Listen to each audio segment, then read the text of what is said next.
take a few minutes to center ourselves into restful awareness, into listening, authentic listening. Enter ourselves into, so inhaling very slowly and deeply, awareness, enter into the gap, a pause, authentic listening, and then exhale very slowly, so inhaling very slowly and deeply, awareness, enter into the end of exhalation, another gap.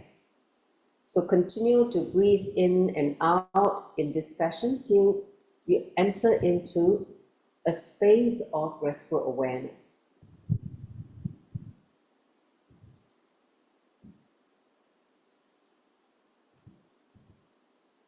Integrating your body and mind to the space of now.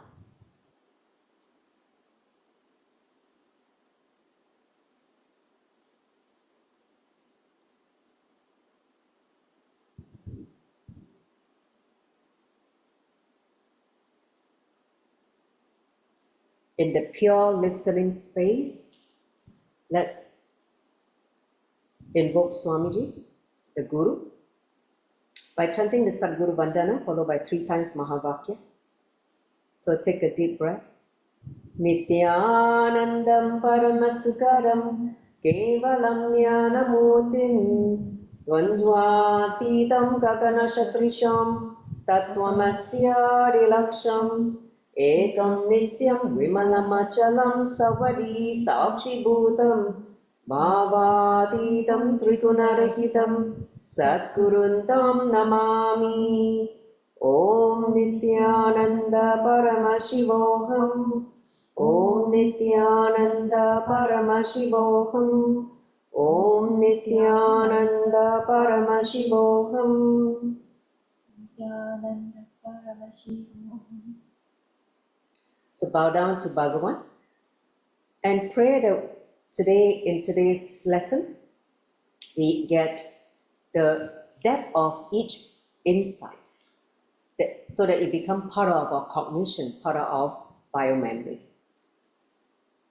So with that, let's go on to the next slide.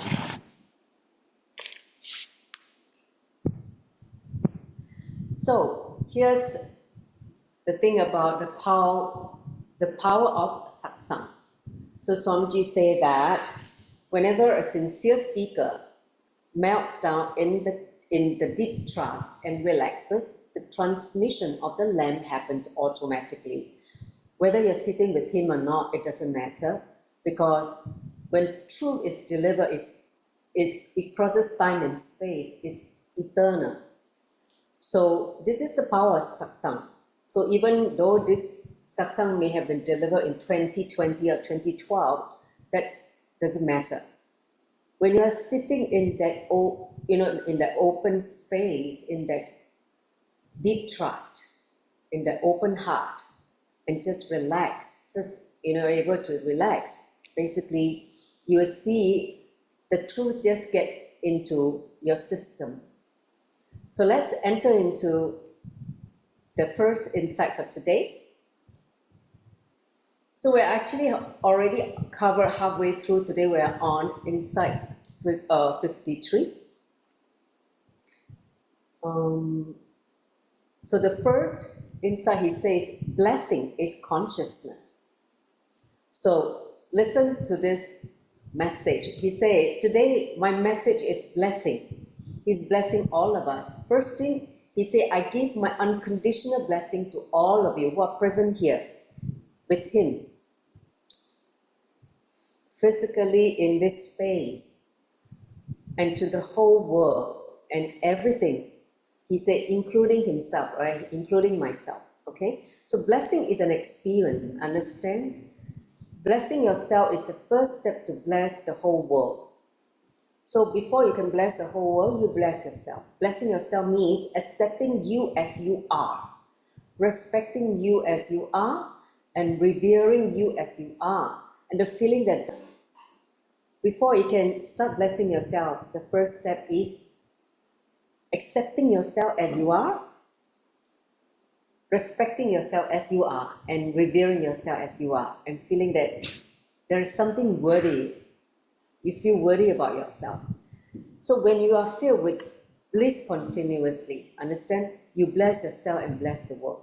So when you get into experiencing bliss, ananda, see, bliss is different from joy, happiness. Why? Because joy and happiness still need a object or a person, a reason from outside. Let's say you have a nice meal, or you have a nice, you are in a place that you enjoy. So you still need something external, or you're with a person that you love, you admire. So that means it brings joy and happiness being in that space, or with that person, or experiencing something nice, tasty. But bliss is coming from within. You don't need anything outside. Just by being aware of your state of ananda, you just overflow within you. So basically, the difference is bliss does not need anything external. You're enough unto yourself. That is the main difference between joy or happiness versus bliss. Okay? So Swamiji says that when you're filled with bliss continuously, you basically bless yourself and bless the whole world. That's why enlightened master, if you look at a lot of enlightened masters' name, they have Ananda. They have Swami something Ananda, or they have something Ananda. Okay, Ananda is to remind yourself again and again that is your true nature. Ananda is your true nature. Understand? So Ananda is what, if you experience that state of Ananda, that means realize that state, because Ananda is already in us. It's just that you have forgotten, or you are too caught up in your own patterns, or your pain, your hurt, or suffering. So you have forgotten this original state that you came with. So he said, the moment you again get back to the original state of ananda continuously, feeling yourself with bliss continuously, you will feel like blessing yourself and the whole world. That's why the presence of enlightened master, avatar, incarnation is such a tremendous blessing, because they are here to bless the whole world. Okay, next slide. So blessing has to be done, understand consciousness directing towards everything in this whole cosmos. So it's very, very encompassing. It is embracing everything and everyone. So the whole world is continuously blessed by a person who is in bliss. Understand, if you attain the state of bliss, ananda, you will be blessing the whole world. So he's very present. His very, very presence is a blessing itself, an eternal blessing. And his words that he speaks are a blessing as well. The teaching that when he opened the mouth, it is also the blessing. That's why when Swamiji, after a great pause, when he went into samadhi for many months, and finally when he came out of the samadhi after the energy of Kali, Mother Kali landed in him, he was finally able to move his body and open his mouth. And the first word that he's, in Tamil that he uttered is be blissful, right? That is, the moment he's able to settle into his body, the first word is be blissful. And of course, he spoke in Tamil. So basically, an enlightened being, their words are a blessing. Their actions are a blessing. And the very breathing is also a blessing. That if you are able to sit in his breathing space, understand, it is also a blessing. Please understand, right now, you're sitting with Swamiji also. Because this chakra, this energy field, it is breathing space. And because you're connected by online, you're also in the breathing space. Understand? Even though you're not physically in the Adina. So even though sometimes the blessing comes in a way you don't directly understand. Understand? So the blessing can come in different ways. Even your logical mind cannot comprehend, cannot grasp it. But the blessing is there. So everything that happens in his presence is a blessing. So that's why he encouraged all of us to be in the darshan, spend an hour or two every day to be there for the live darshans, for the darshan, so that you receive that blessing on a daily basis. Next slide. So he said, when you are in pure witnessing consciousness, understand? Witnessing consciousness means it's like a no mind zone. That means there's no thought, you're unplugged. You're just like a pure witness. That space is when you're able to get to that state, anything that crosses you only awakens blessing. So please catch this statement, okay? Fall into witnessing consciousness. So anything that crosses you awakens blessing. So he said, like for instance, when the air crosses the dust, dirt or drainage, it creates a bad smell, isn't it? When the same air crosses a ripe old sandalwood tree, it creates sandalwood smell, which is fragrant, divine fragrant. A confused, chaotic, unconscious clutch identifying mind. It's like a dust, the dirt and the drainage. He's giving an analogy, okay? And however, a pure, radiating, unplugged inner space, if your space is totally unplugged, empty, it is like the ripe sandalwood tree that any breeze that passes you, you just blow through the sandalwood tree, carries the smell of the sacred fragrance of sandalwood. So that is the energy, the analogy that Swamiji is trying to give. That why we should raise our consciousness and fall into the pure witnessing consciousness. You should work on unplugging to become a witness of everything. Don't react and create emotions. Just witness everything, and you simply see that just by the awareness, everything becomes a blessing. So that is the secret.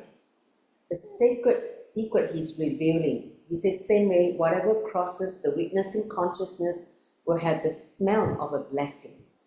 Understand? This is something that you need to catch. Why? Again and again, we need to become a witness to everything in our life and not react or overreact. When you react or overreact, you miss the blessing. You become, a human being instead of a divine being. So he said that is why any food touched by a person who is already in bliss in the witnessing consciousness become prasada, consecrated food. It means energized food. Water touched by this being, a enlightened master, become a tita, holy water. It's a holy water that is energized. And the place where he lives become a kshetra, a temple, an energy field, powerful energy field.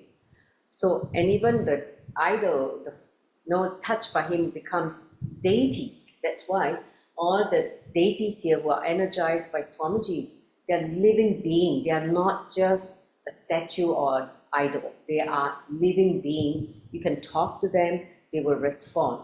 So, and a person touched by him becomes enlightened. Understand? That's why the initiation by the Guru is the transmission of the lamp. Oh God, what is this? Next slide. Stop.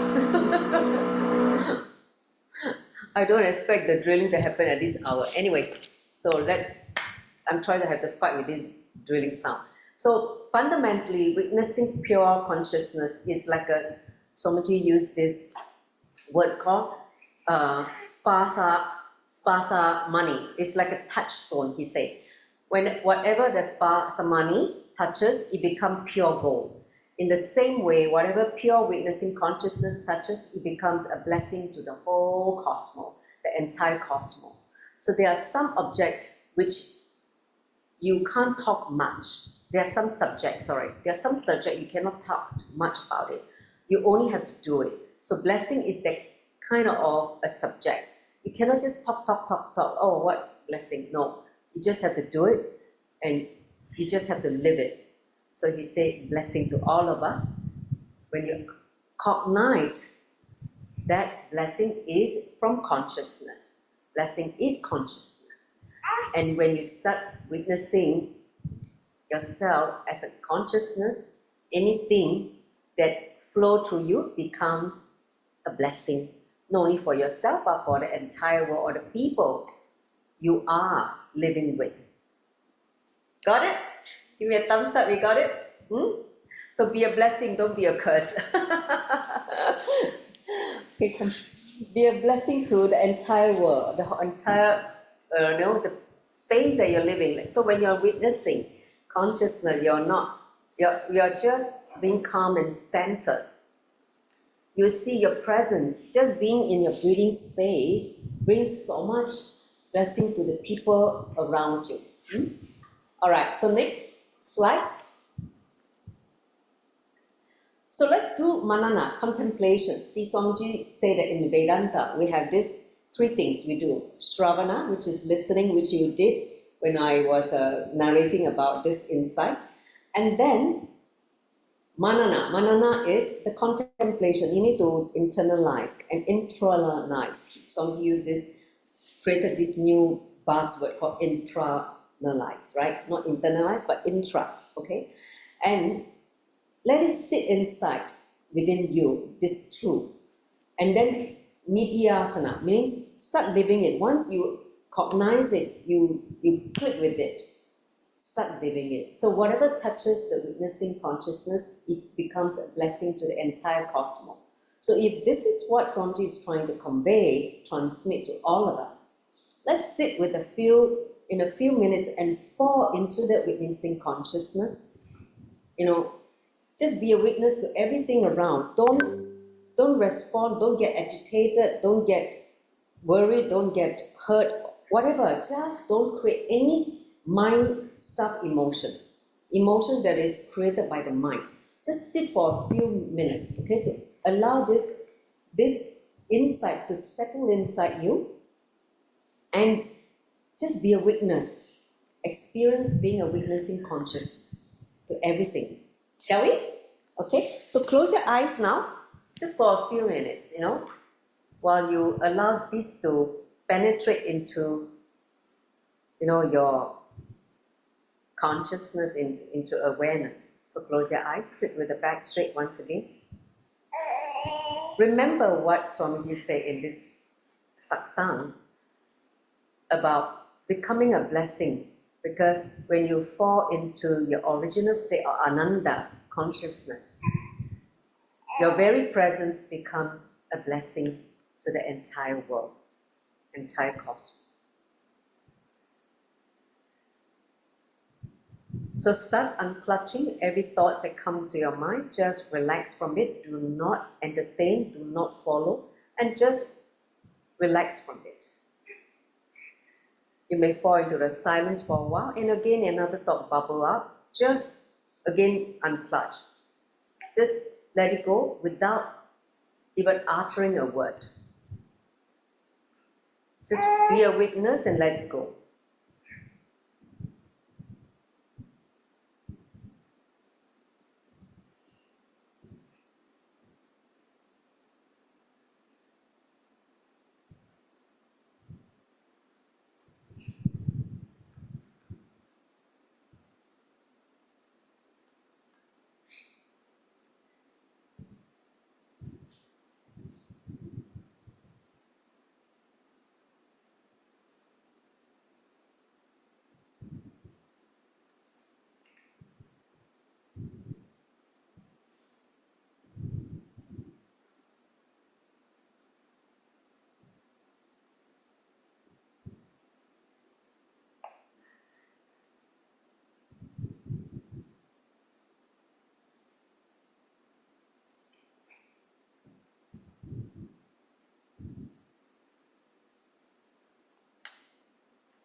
When you become a witness to everything inside and outside of you, you feel this expansion within your inner space. That expansion itself make you feel like you are like a Hiranyagarbha, the cosmic womb of the cosmos. That you become vast, expansive, that you are so huge. And you feel light inside.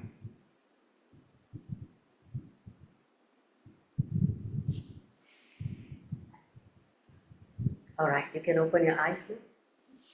So I hope you catch a glimpse of what is it like to be a witnessing conscious. Thinking whether to tell the husband about her wild past. Okay, so that was the question posed by a devotee. So here comes Swamiji's reply. He said, understand, whatever you're carrying as past is not even your past. Listen to this, okay? Whoever is stuck in your past, please listen to this, because you will catch it and you will simply go beyond your past. He said, it is the past of the immature version of you. Obviously, in the past, see, every day you're being updated. Every day you become wiser. Every day a new version of you is happening, right? So say after every year, a mature version of you is taking birth, right? So you're not the same from yesterday. You're never the same, every day. So he said, understand, whatever you carry as past is not even your past. It is the past of the immature version of you, because today you're already updated from yesterday. So whatever you think as past is just nothing but the immature version. So the past or immature version is not your past, because now you're updated, it's not yours. So understand, when it is not even your past, what is there to talk about with your spouse or your fiance or your partner? Why you need to talk about it when it's not even your past now? So people want to know how much they should tell their spouse or their fiance about their wild past, right? They would like to ask him or her first if they want to know. So ask him whether they want to know, and can they digest it. So if you're one person who want to tell, but first ask the other person whether they want to know. If they want to know, can they digest it? Please ask this question, because once you review, the person may not be able to handle. Next slide. So he said, you may want to share about your wild past because you feel that honesty and transparency are very important in a relationship, correct? In a marriage. But the other person may be afraid of losing all his romance for you if he comes to know about your wild past, your colorful past. He may be afraid that he cannot accept you if he knows about your wild past, okay? So please understand, be sensitive about this possibility that the other person may not be able to accept or may not be able to come to terms with it. So most men and women really do not want to know the other person's wild past. That is the truth, Swamiji said. If they want to know, they may be enjoying your wild past as like pornography. Last week we talked about pornography, right? It may be because they're enjoying your wild past as pornography. Say your revelation of the wild past only has a pornographic effect for them. So if the person is enjoying, that means it's a little bit of perversion happening there. So you need to know all the past engrams only when your purpose is to raise the persons to give enlightenment. Understand? So this is another catchword. So when enlightenment is not involved, the other person does not need to know your whole past. Understand? If the person involved is not into enlightenment, he doesn't need to know your whole past. If the person working with you is working for your enlightenment, let's say a guru who is going to work on your enlightenment, then you need to be open about your past. But if the enlightenment is not involved, let's say you're living with a spouse, but you are not on the same page where you're a seeker and he may not be a seeker, then there's no need to tell him about your wild past, because he may not be able to understand or digest. Okay? Next slide.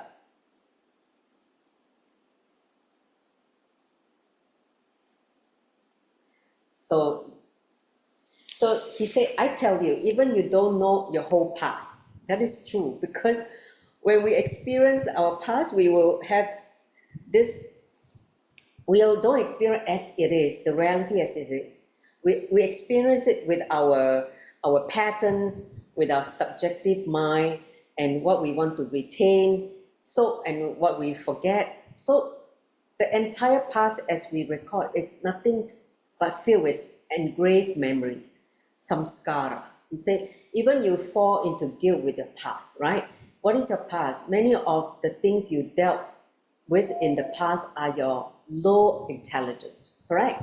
Because something you did in a stupid way, or you failed something, whatever it is, because you're in low intelligence, low awareness. So now that they are not even your past, remember, he said your updated version is not even your past, because you're not the same person anymore from that time, that person.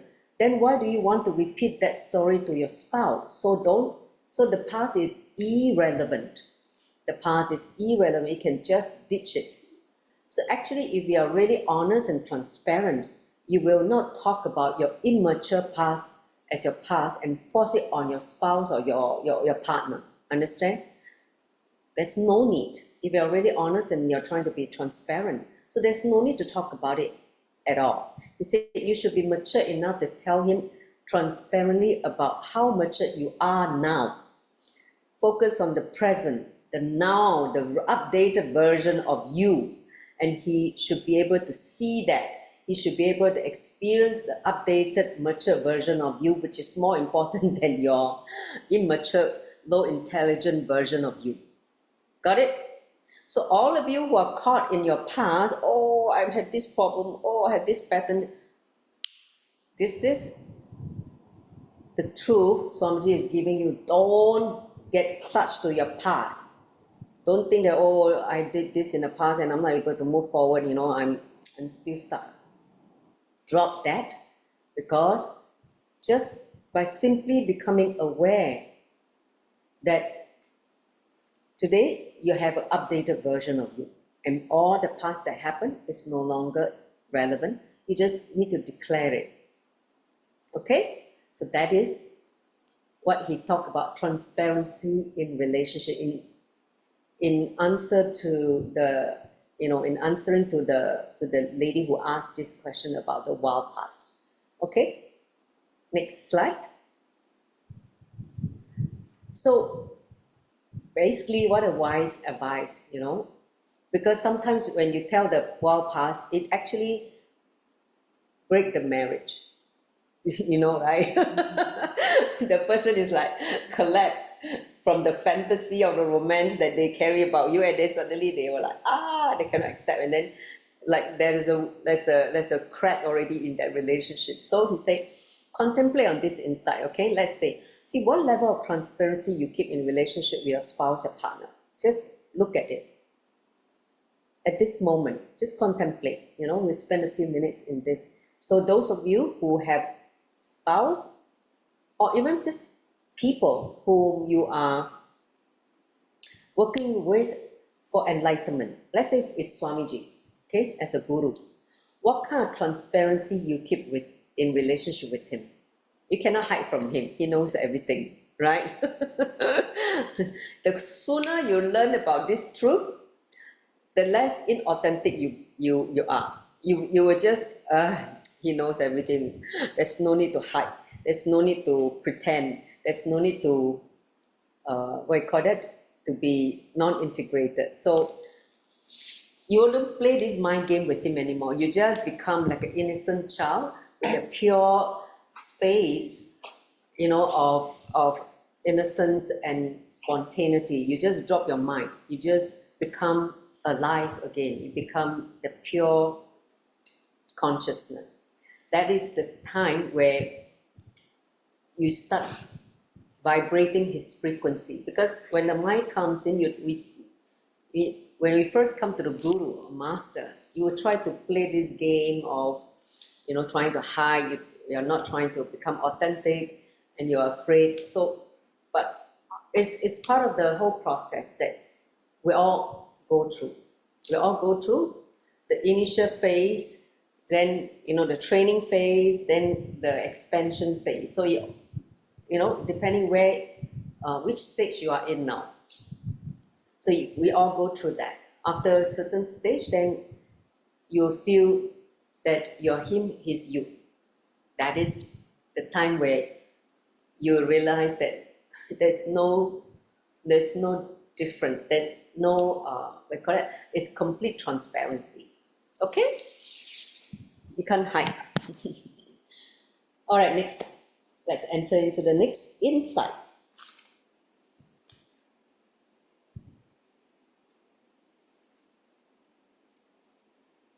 So the next insight 55, we are going to talk about suffering. Okay, how you create suffering in your life. Swamiji says suffering comes from feeling separate. Separate from what? Let's delve into this insight. He said, see, your problem persists only because you're going on trying to insist, trying to emphasize that your being is separate from somebody else's being, that you feel separate from the other person that you're trying to connect with. See, you think that the suffering caused to that being will not come near you, or you feel that the person who is suffering is not going to come to you because you're separate and he's separate, because he's in this body, I'm in this body, we're not connected. So whatever exists outside your skin is separate. Anything don't feel inside your body, you think you're separate from that person. Okay? So he said once a devotee came and told Swamiji, he said, Swamiji, I feel that my husband, my family, my brother, my sister, everyone around me is conspiring against me and working against me. Basically, this lady was just complaining that the family, everything that she's surrounded with, they are sort of working against her. Okay, so that was her complaint to the Guru. And it is not that she created it. She was totally helpless. Okay, she was caught in it. She felt that she's trapped, suffocated. And he said, is this a gift or punishment given to her by the society? So she was like, in this like utter powerlessness. Oh, I'm in this state. I feel like nothing's flowing with me. Nobody is with me, and it's like I'm being cursed. This is like what the society doing to her. So she's in that powerless space. See what Swamiji said. Next slide. So he said the unconscious hypocritical society. See, society at large is unconscious and full of hypocrites. Okay, so constantly makes you feel threatened. This is what is happening when you live in the society, when you are controlled by society. That's why when I came to Swamiji, the first thing he told me to do is go beyond society, go beyond. It means don't allow the fear and greed imposed by society to catch you. When you get caught by this fear and greed, you have become a slave of society. So that was the first thing he said. See, this is what society do. They threaten you, they create fear in you. Okay. So the first lesson which you learn from the hypocritical society is that only if others are second can you be first. Only if others fail can you be successful. Which means what? Somebody has to fail, then you become successful. It means you have to defeat everybody to win. That means you become competitive. You try to outdo or outbeat the other person. You don't understand the whole concept of coexistence or win-win. You only know how to destroy the person by beating the person. The competitiveness of the society which is created. Because society is constantly comparing, oh, this person like this person, pigeonhole us into certain box, right? Box, you feel boxed in. So your problem perceived only because you go on trying to insist, trying to emphasize that your being is separate from somebody else's being. So this is the lesson you learn from day one in school. In school, this is what is taught, okay? Unless you defeat others, you can't win. The very system, our education system, encourages intense vengeance. That's why Swamiji say that if exam can be removed from the education system, the the world will become peaceful. You have a more peaceful world than now, filled with violence. Suddenly someone just go and shoot someone. You just see like all these ruckus people create. They just go to school and take a gun and bang, bang, bang, and go on a rampage to kill someone out of their anger, out of their perversion, which is what's happening now in society, right? Because of this intense unconscious way that society has conditioned us, the system encourages intense vengeance, violence. So the very system encourages also jealousy, because the root is comparison. They keep comparing you, and then you make you jealous. Out of that jealousy, you become violent. Understand? This is how the seed of violence is planted in us.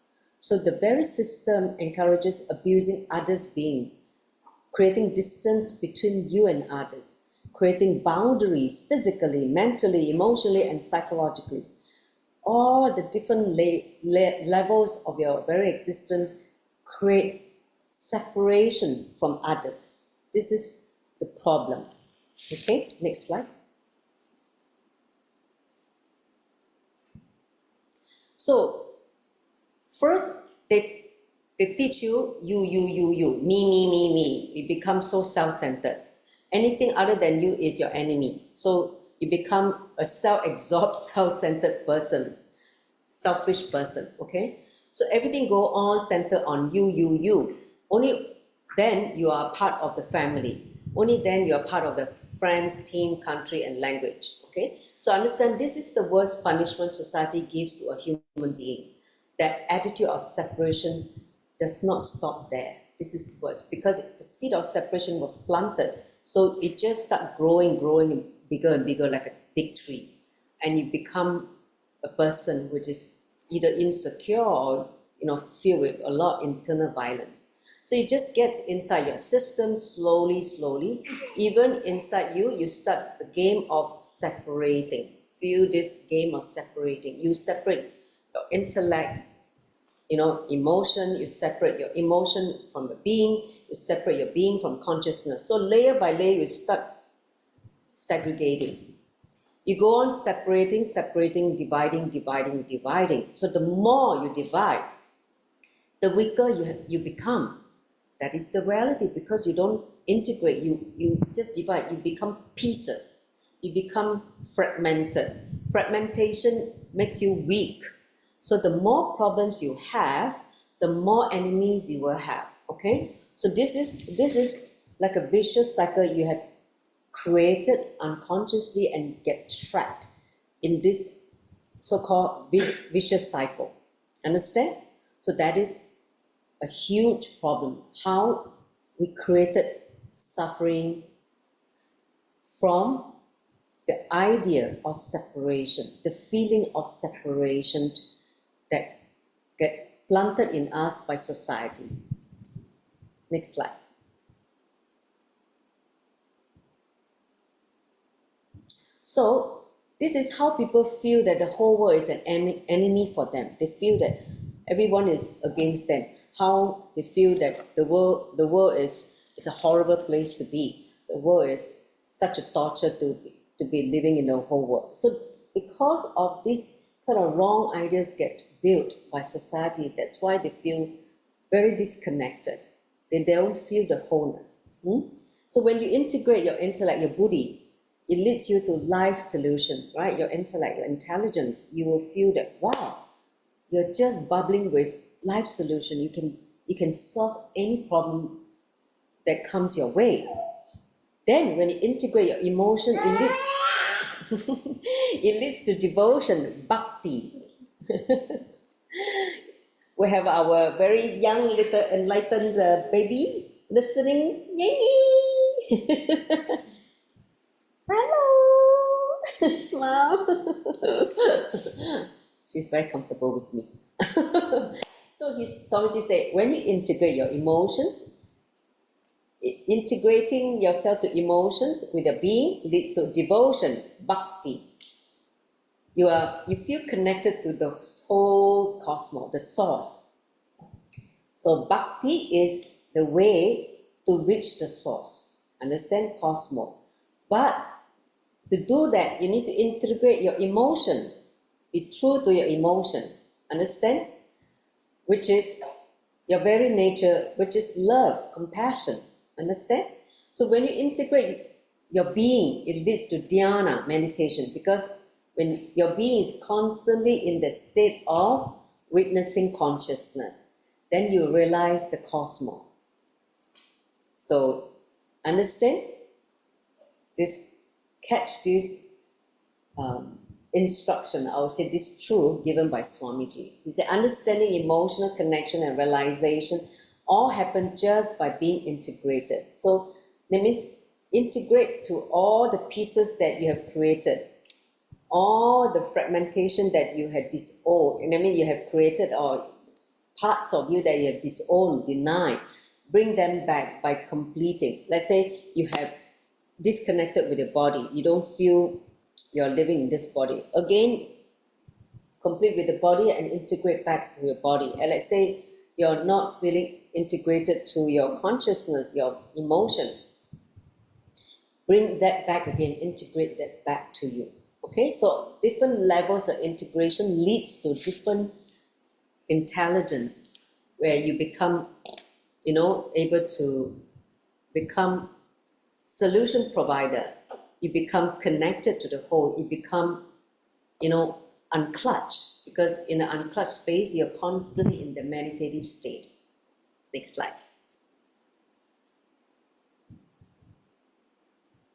So now let's do manana again, contemplation. So here Swamiji says, suffering comes from feeling separate, right? If there's feeling of separation, right? When you feel separate, starts your misery and suffering. So he said, now if you integrate your intellect, buddhi, intelligence, it leads you to life solution. When you integrate your emotion, it leads to devotion, bhakti. You feel connected to the cosmos. You connect with everybody, everything and everyone in this whole entire universe. And when you integrate your being, it leads to dhyana, meditation, the state of in a meditative state. And you realize the cosmos. Okay, so let's just sit and contemplate on this insight, how we created suffering and how to get back to the feeling of oneness instead of separation. Just sit for a little while.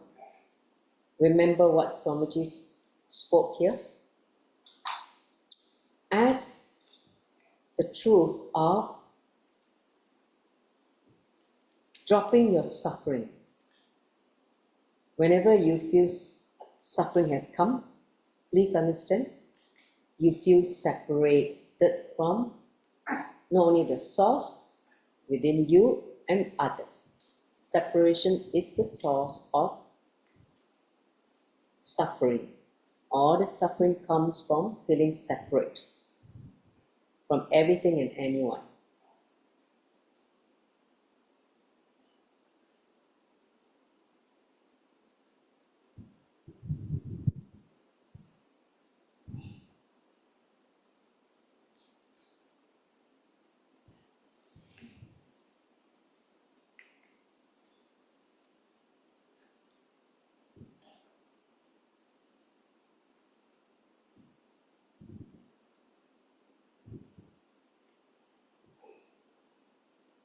So look in, if you have feeling certain suffocation or suffering right now, whether in your life, whether it's career, relationship, health, anything in your life that you feel separate, disconnected, look inside and how to get out of that suffering.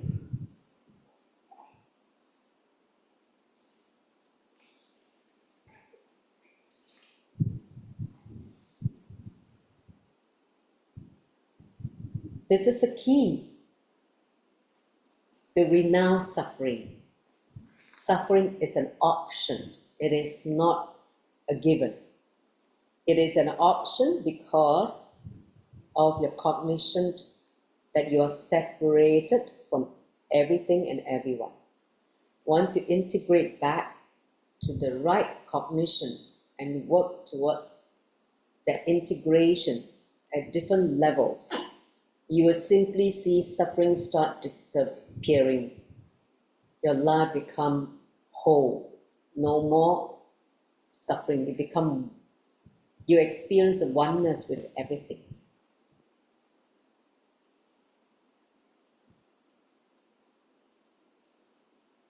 All right. Relax. Let's enter into the last insight for today.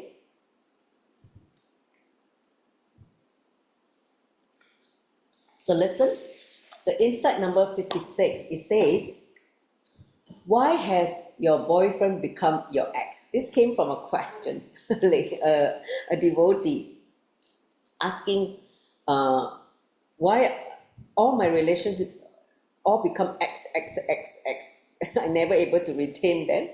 It means keep having failure in relationship. Okay, so this is the question asked by the female devotee. He said, Swamiji give this answer. Understand, however many men you may change externally, you will not find a solution for this problem of continuously changing partners. So this was the first slap on the face to tell, if you keep changing, it's not going to solve the problem, okay?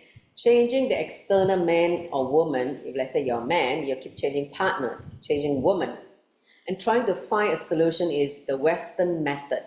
The Western method of handling relationship.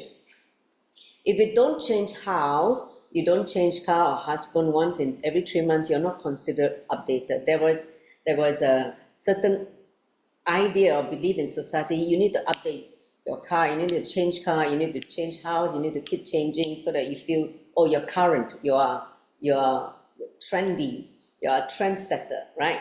So, but how long can this go on? How long can this go on? You ask yourself, you keep changing, such instability. So Swamiji say, I tell you, don't listen to all this foolish advice from the society or your peers. Don't be misguided by these stupid ideas. He said, don't think changing the outside is going to bring any solution in any way. It's not going to change anything. He said, look in. The solution is within you. The problem is inside. You need to fix inside rather than try to fix the problem outside. Find a solution outside. Okay? Next slide. So he say, look, find the source of your fantasy, find the root. You obviously have certain fantasy that makes you keep changing partners because the current partners is not fitting your fantasy, you move on to the next. Why has your boyfriend become your ex-boyfriend? Because in the secret corner of your mind, your so-called mind, he did not match your inner ideas or innermost fantasy of what a boyfriend should be like. You feel that, oh, he's falling short of this is the kind of boyfriend I want, but he's not like that. So the fantasy, the idea, the visualization you carry about the concept of boyfriend did not fit with your actual boyfriend who is standing physically in front of you now. That is why he became an ex. Over. You just move on because it didn't fit into your overall idea of a boyfriend. So he said, listen to this truth. Unless you work on the fantasy you carry, you are entertaining. You need to learn to accept and settle down with the reality, because if you don't work on the fantasy, you cannot touch reality. You keep floating in your wild, imagination. You are never going to relax at any moment. You cannot relax any moment. Unless you correct the fantasy and accept the real person in your life, the person who is real, you're never going to settle down. You're never going to settle into a permanent relationship. So you may forget your ex-boyfriend and catch another new boyfriend, but very soon he will also become another ex, because you keep carrying the fantasy because you're not able to relate with the real person in reality. Next slide. So understand this truth. As long as the fantasy is there, however many person you may change, whether it's once in the 3 months, once a month, once a week, you will not experience peace. Okay? No inner peace. So when there is no inner peace, shanti doesn't happen. Shanti is not going to come to you because you carry the fantasy, you're not able to settle down. You only have X, and then why I don't have I cannot meet my ideal boyfriend. That's all. So that is going to be your life if you cannot work on your fantasy. You need to drop the fantasy, come to terms with the reality and relate with the real person in front of you. Then you will find peace. Okay? Next slide. So now, let's enter into a short meditation for 11 minutes. See, in today, the 4 insights that Bhagavan spoke, okay, he revealed. Whether blessing is consciousness, whether is, suffering is feeling separate, all the different insights that we have, gone through just in the last 45 minutes. Understand, let's look inside and see how you can update yourself. See, anytime when a powerful connection enter into you and you are able to catch it, able to internalize it and become part of you. That means click in you. When it's clicking in you and you feel, yes, this is the truth. This is it. Why I'm suffering. This is why my life is such a mess. This is where I'm stuck. If it suddenly click in you, then please understand, start living it. That means how are you going to live it now? How are you going to start living it in the way based on the Dharma that Swamiji has given? Living the Dharmic life based on your manana, your contemplation, and start living it. Okay? So I'm going to play the Mahavakya for 11 minutes. That's all. Settle down. You can close your eyes and put on your eye band so that you don't get distracted from anything outside.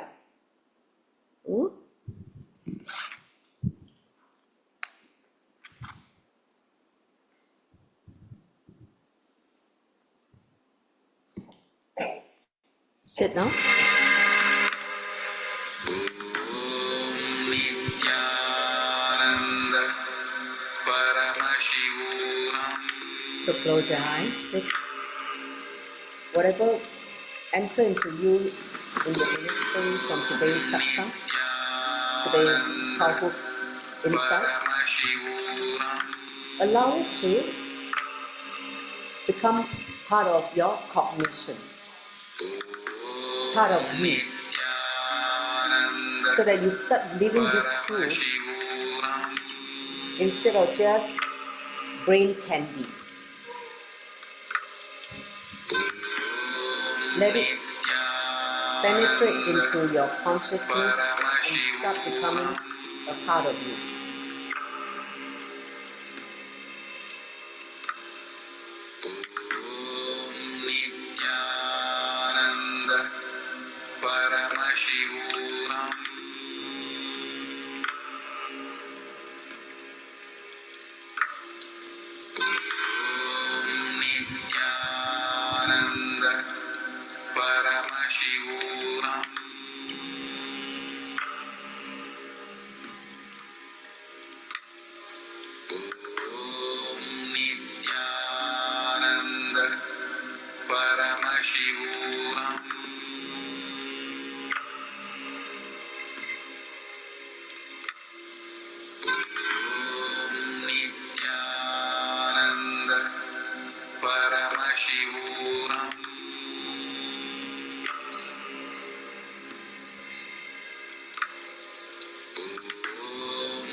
Paramashivam.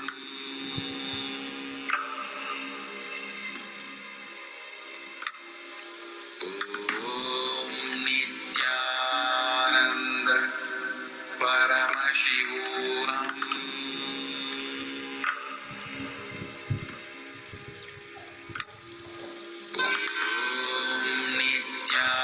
Nithyananda Paramashivam.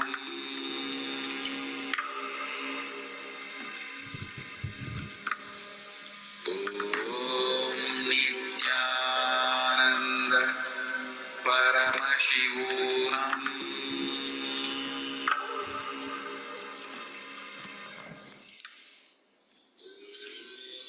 Nithyananda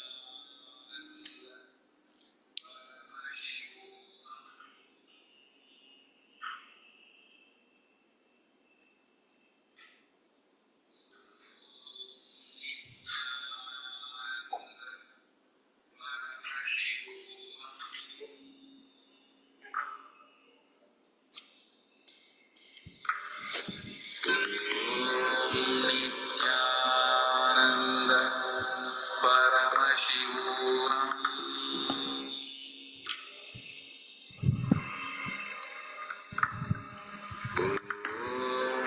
Nithyananda Paramashivam.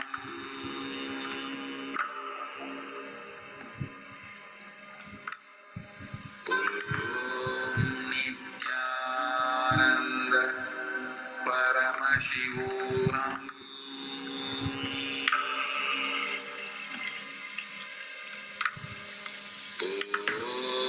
Nithyananda Paramashivam.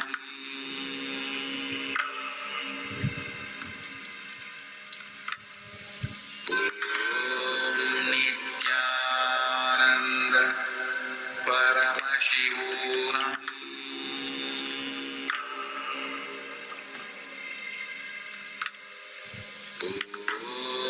Nithyananda Paramashivam.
Paramashivam.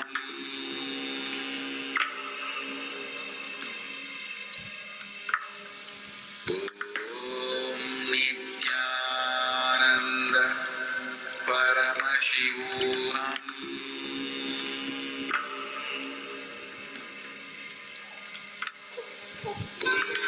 Om Nithyananda Paramashivam.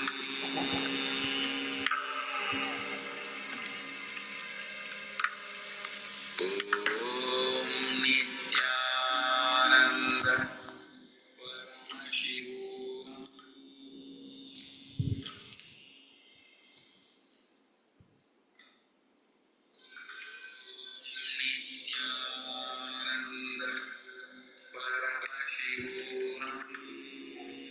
Nithyananda Paramashivam.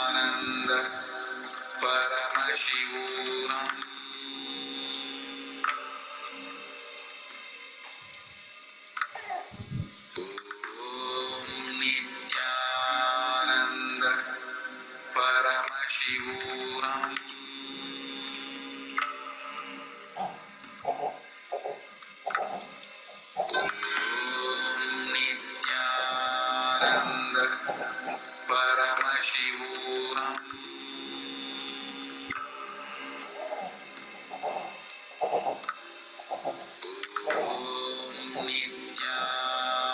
Nithyananda Paramashivam.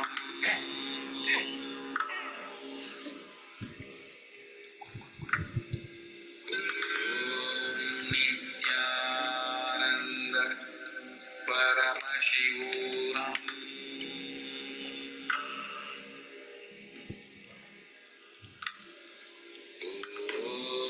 Nithyananda Paramashivam.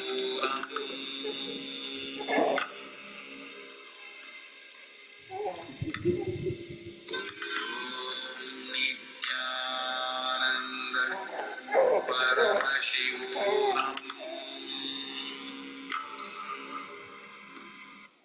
All right, relax. You can open your eyes. So in that contemplation, whatever is revealed to you, whatever is shown to you, it's something that for you to either let go, drop, or just execute, do it. So let's go to the next slide. If you have any question, please type on the chat. I can answer regarding these 4 insights that Swamiji reviewed. So again, I invite everybody to come for this season's Paramashivoham, level 1, 2, 3, whichever you have not attended, starting with 1. And every morning we have a live darshan. Right now it's starting at 8 now. Sorry, I have to update that because of the daylight saving in in the other part of the world. Next slide.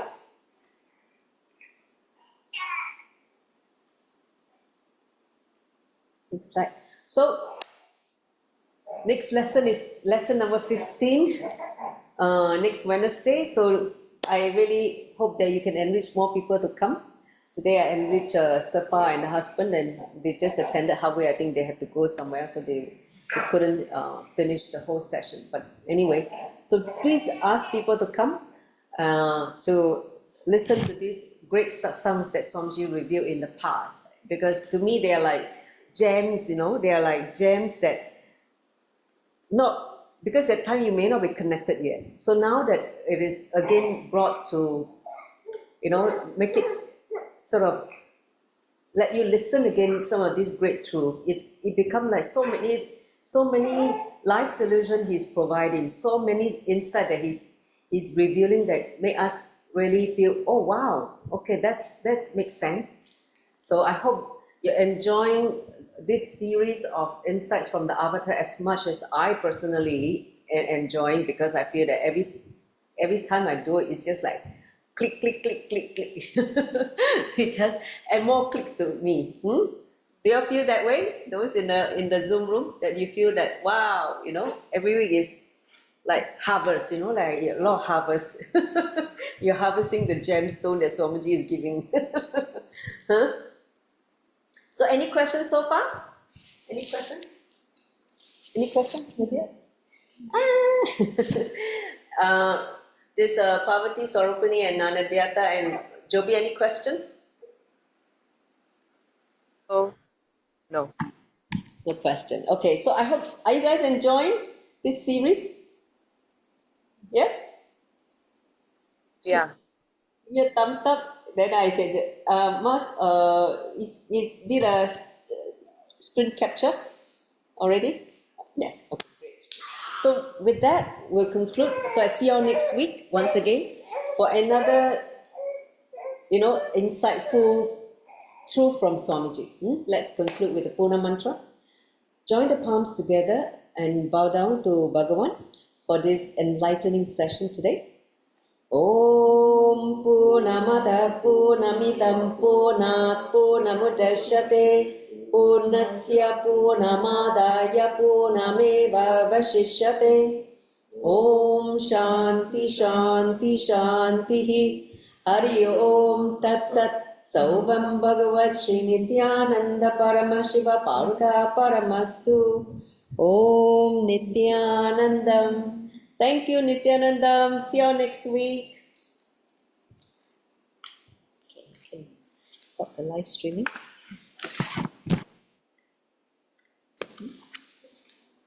Go ahead.